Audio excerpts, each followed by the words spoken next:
नमस्कार मित्रांनो, मराठी माणूस व्यापार करू शकत नाही. मराठी माणूस व्यवसाय नाही करू शकत. व्यवसाय करणं मराठी माणसाचं काम नाही. फॅमिली बिझनेस म्हणजे शेवटी वाद, वाटणी आणि विघटन या सगळ्या गैरसमजांवर एक नाव एकट्याने मात करत गेलं. एक असं नाव जे आज आपल्या घराघरांमध्ये समाविष्ट झालं आहे आणि ते नाव म्हणजे चितळे. वडीत वडी चितळ्यांची बाकरवडी. बापाची काळजी, कधी माऊलीची माया, कधी बंधू पाठी राखा, होई माझा विठुराया. देव शोधत शोधत आले माणसाच्या दारी. किती छोटासा प्रवास तरी पूर्ण झाली वारी. एक असं घराणं जे त्यांच्या स्वीट्स, नमकीन आणि बाकरवडीच्या चवीतून आज जग जिंकत आहे.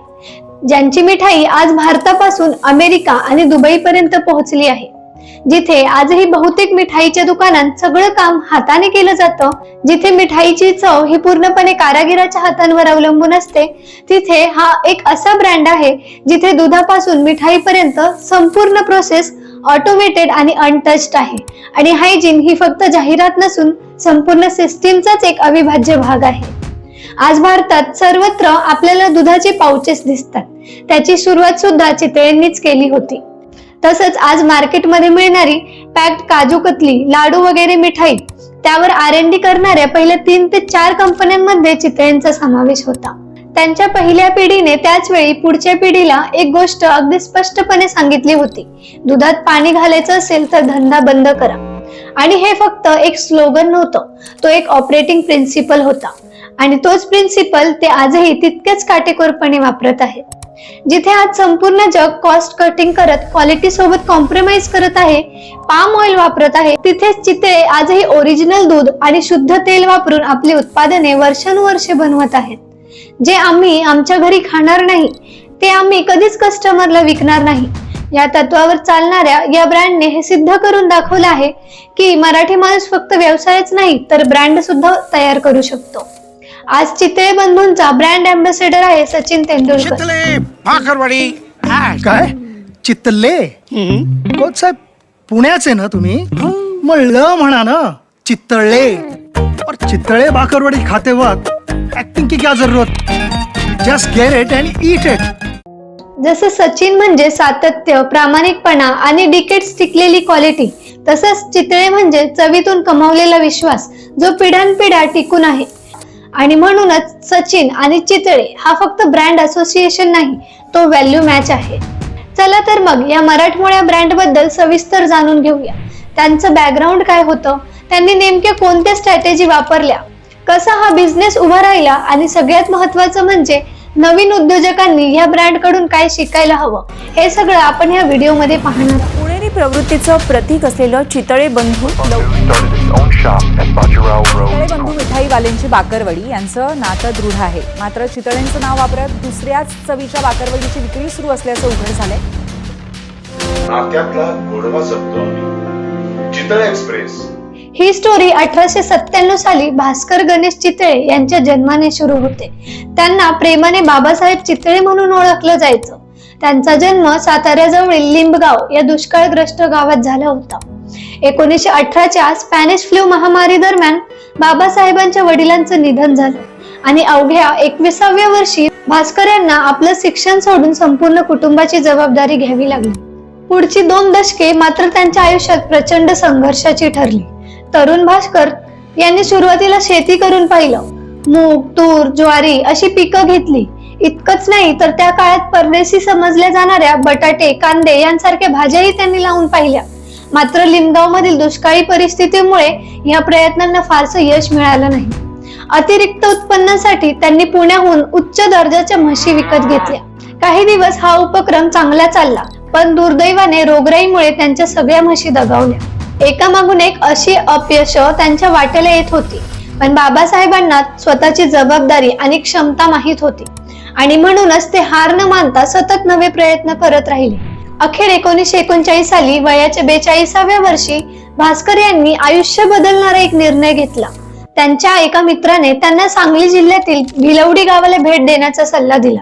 हे गाव संत नरसिंह सरस्वती महाराजांच्या कृपेमुळे पवित्र मानलं जात असे आणि हेच जणू काही दैवी संकेत होते.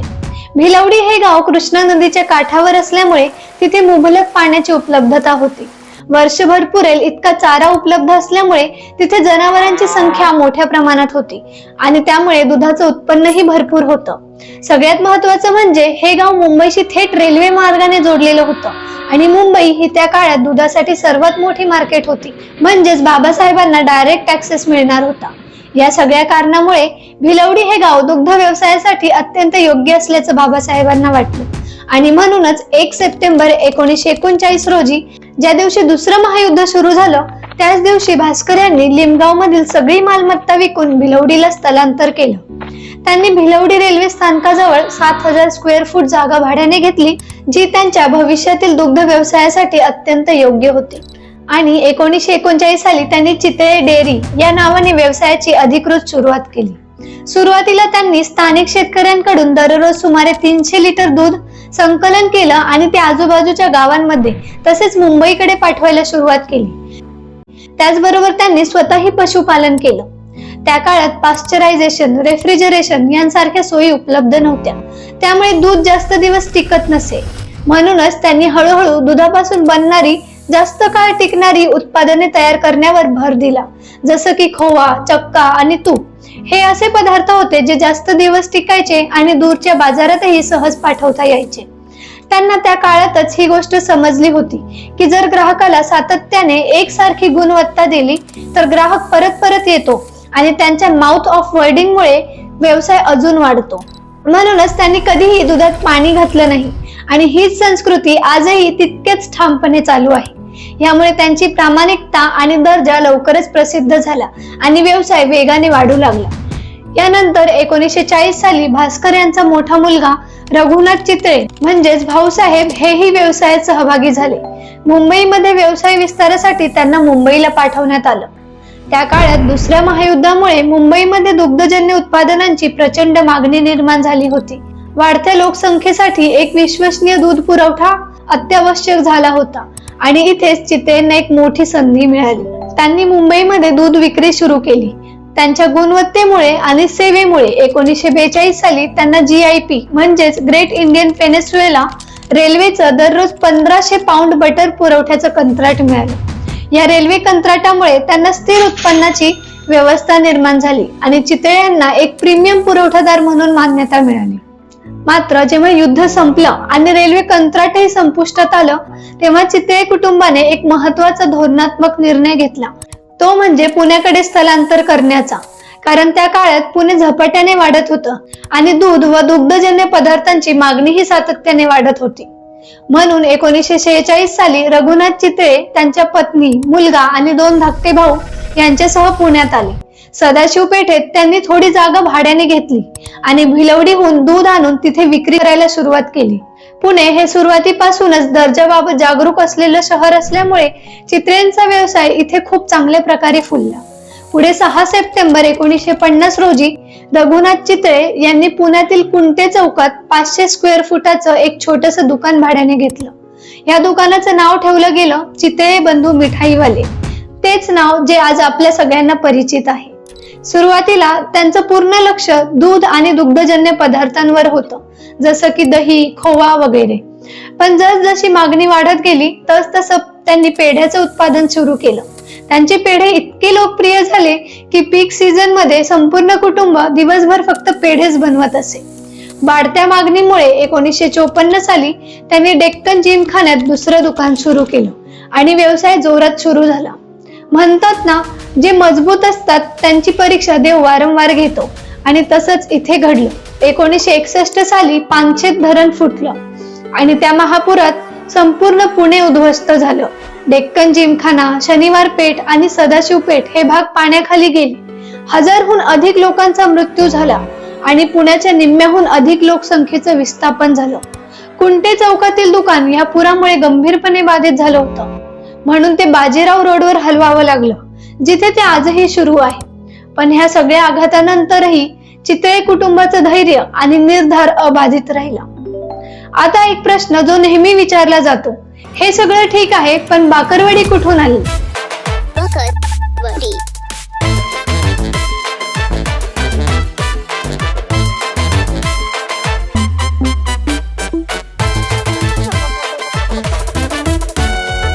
बाकरवडी. हर छोटी भूख के लिए.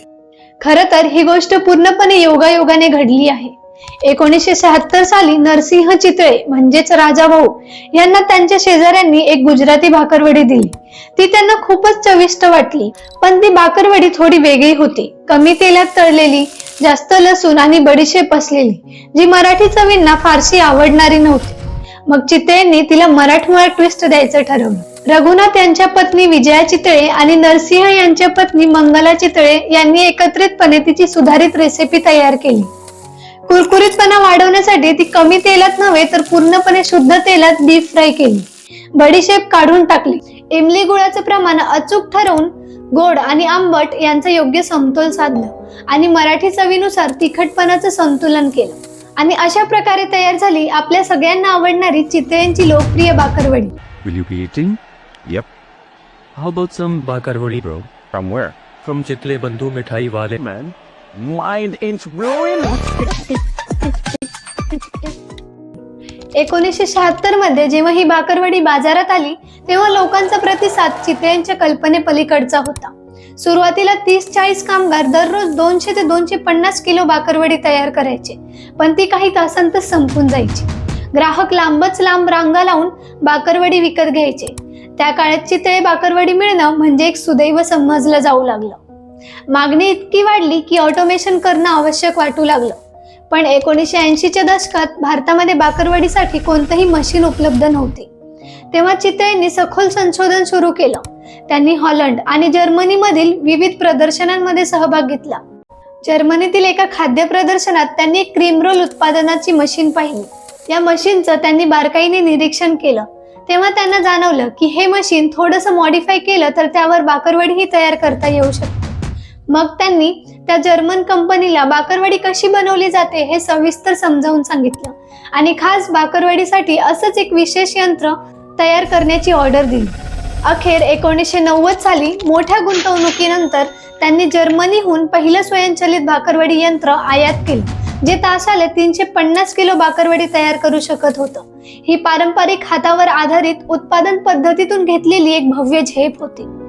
भाकरवडीचं यांत्रिक उत्पादन करणारे चितळे बंधू हे भारतातील पहिले ब्रँड ठरले. तसंच चितळे जेव्हा जपानला गेले होते तेव्हा त्यांनी तिथे मिल्क पाउचेस तयार करणाऱ्या मशीन्स पाहिल्या. त्या तंत्रज्ञानातून प्रेरणा घेत त्यांनी भारतात मिल्क पाउचेस सुरू करण्याचा निर्णय घेतला.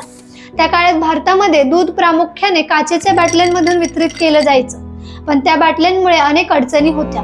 बाटल्या परत गोळा कराव्या लागायच्या, स्वच्छ कराव्या लागायच्या, वाहतुकी दरम्यान बाटल्या फुटायच्या आणि त्यामध्ये खर्च तसेच मेहनत दोन्ही जास्त लागत होते. मिल्क पाउचेसमुळे मात्र या सगळ्या अडचणी मोठ्या प्रमाणात कमी झाल्या. भारतामध्ये दुधाचे पाउचेस आणणारी चितळे ही पहिली कंपनी ठरली. आज त्यांच्याकडे 6 पूर्णपणे ऑटोमेटेड उत्पादन लाईन्स आहेत, ज्या तासाला सुमारे 1000 किलो भाकरवडी तयार करतात आणि आज कंपनी दररोज सुमारे 4 टन भाकरवडी विकते. आज जगभरात चितळे बंधूंचे 150 पेक्षा जास्त स्टोअर्स आहेत, ओन्ड आणि फ्रँचायझी अशी दोन्ही स्वरूपात. तसंच त्यांचा नवा प्लांट रांजे या गावात सुरू आहे, ज्यामुळे त्यांची प्रोडक्शन कॅपॅसिटी तब्बल 3 पटीने वाढणार आहे. याचा अर्थ असा की आज सुमारे 800 कोटींच्या आसपास असलेला त्यांचा रेव्हेन्यू भविष्यात दुप्पट किंवा तिप्पटही होऊ शकतो. आज चितळे बंधू मिठाईवाले यांच्याकडे एक अफाट उत्पादन पोर्टफोलिओ आहे. 250 पेक्षा जास्त प्रकारचे मिठाई आणि नमकीन आहेत. 80हून अधिक प्रकारचे उत्पादने निर्यातीसाठी जातात.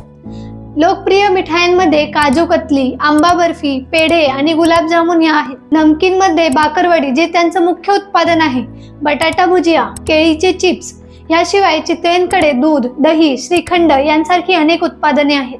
पण आज चितळेंसमोर स्पर्धा देखील तितकीच आहे. उदाहरणार्थ हल्दीराम, ज्यांचा रेव्हेन्यू 7000 कोटी आहे, बिकाजी यांचा रेव्हेन्यू 2330 कोटी आहे. याशिवाय इतरही अनेक ब्रँड्स वेगाने वाढत असून चितळेंना कडवी स्पर्धा देत आहेत. या स्पर्धेवर मात करण्यासाठी चितळेंनी काही ठोस निर्णय घेतले. सर्वात आधी त्यांनी प्रमाणाऐवजी गुणवत्तेवर भर दिला. दुसरं म्हणजे ऑटोमेशन आणि पॅकेजिंगच्या तंत्रज्ञानात आघाडी घेतली, ज्यामुळे कन्सिस्टन्सी, हायजीन आणि स्केल या तिन्ही गोष्टी एकाच वेळी साध्य झाल्या. तिसरं म्हणजे ई कॉमर्समध्ये झपाट्याने वाढ करत त्यांनी ऑनलाईन उपस्थिती मजबूत केली. तसंच पुण्याची एक पारंपरिक पद्धत होती दुपारी 1 ते 4 दुकान बंद ठेवण्याची.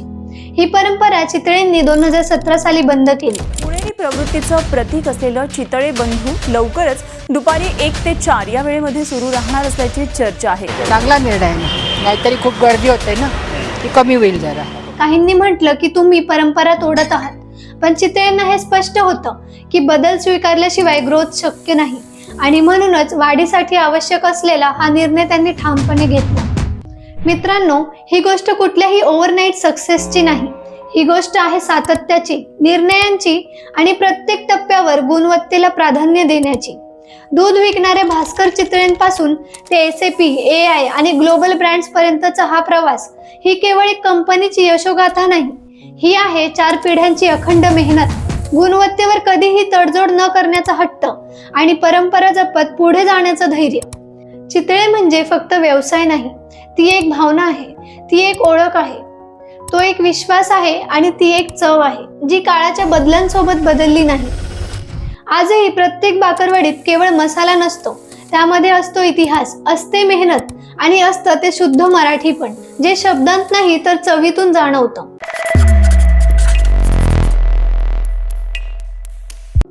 मित्रांनो, हा व्हिडिओ जर तुम्हाला आवडला असेल तर व्हिडिओला नक्कीच लाईक करा आणि आपल्या मराठी मित्रमैत्रिणींना शेअर करा. तुम्हाला हा व्हिडिओ कसा वाटला कॉमेंट सेक्शन मध्ये नक्कीच सांगा. चला तर मी भेटते पुढच्या व्हिडिओमध्ये. तोपर्यंत नमस्कार साथियों, आप भी मौसम का मजा लीजिए.